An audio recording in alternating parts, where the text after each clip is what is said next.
Number 1, युद्ध अंतिम विकल्प। महाभारत सिखाता है कि लड़ाई या युद्ध किसी भी व्यक्ति या देश के लिए अंतिम विकल्प होना चाहिए। शिशुपाल के बार बार आक्रमण पर भी श्री कृष्ण युद्ध से बचते रहे। जरासंध, काल्यवन और बाणासुर के आक्रमण पर उन्होंने मथुरा को छोड़ रणछोड़ कहलाना भी स्वीकार किया, पर वे अंत तक युद्ध टालने रहे। महाभारत से पहले भी उन्होंने कौरवों को शांति दूत के रूप में खूब समझाया। सारे प्रयास विफल होने पर ही उन्होंने अंत में युद्ध का समर्थन किया। 2. अधूरा ज्ञान नुकसानदेह। महाभारत बताता है कि अधूरा ज्ञान खतरनाक होता है। अर्जुन के पुत्र अभिमन्यु ने मां के गर्भ में चक्रव्यूह में घुसने का ज्ञान तो पा लिया, लेकिन उससे निकलने की जानकारी नहीं मिली। ये अधूरा ज्ञान ही उसके लिए प्राणघातक साबित हुआ।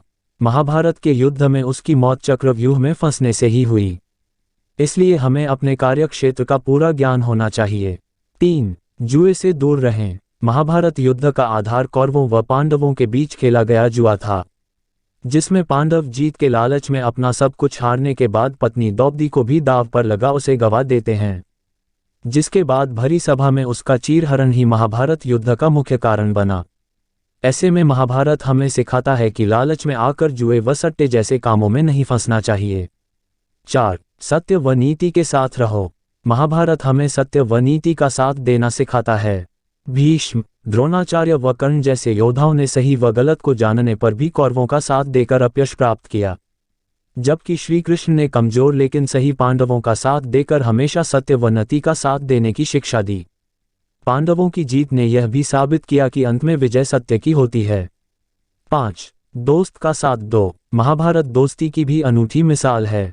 भगवान श्री कृष्ण ने अपने मित्र अर्जुन की हर परिस्थिति में सहायता की। महाभारत युद्ध में सारथी की भूमिका निभाकर गीता का उपदेश देकर सही रास्ते पर चलने की शिक्षा भी दी।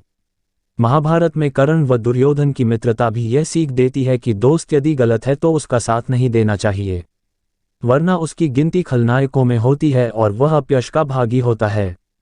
6. संतान का अनुचित मोह गलत। धृतराष्ट्र ने बेटे दुर्योधन को राजा बनाने के लिए उसके हर पाप में साथ दिया। उसके मोह के कारण ही महाभारत के युद्ध की नौबत आई। यदि वह निष्पक्ष होकर युधिष्ठिर को राजा बना देता या उन्हें संपत्ति में हिस्सा दे देता तो विनाशकारी महायुद्ध बच सकता था, पर उसने ऐसा नहीं किया, जिसका खामियाजा उसे अपने 100 बेटों की मौत से चुकाना पड़ा।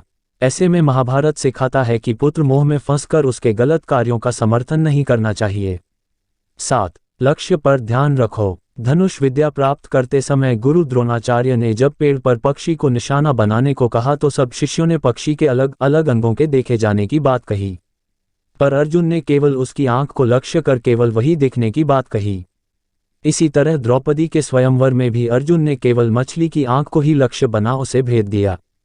इससे साबित होता है अपने लक्ष्य पर केंद्रित रहकर ही मनुष्य सफल हो सकता है। इस वीडियो को 2 पार्ट में बनाया गया है। अगला पार्ट देखने के लिए ज़्यादा से ज़्यादा कमेंट करें।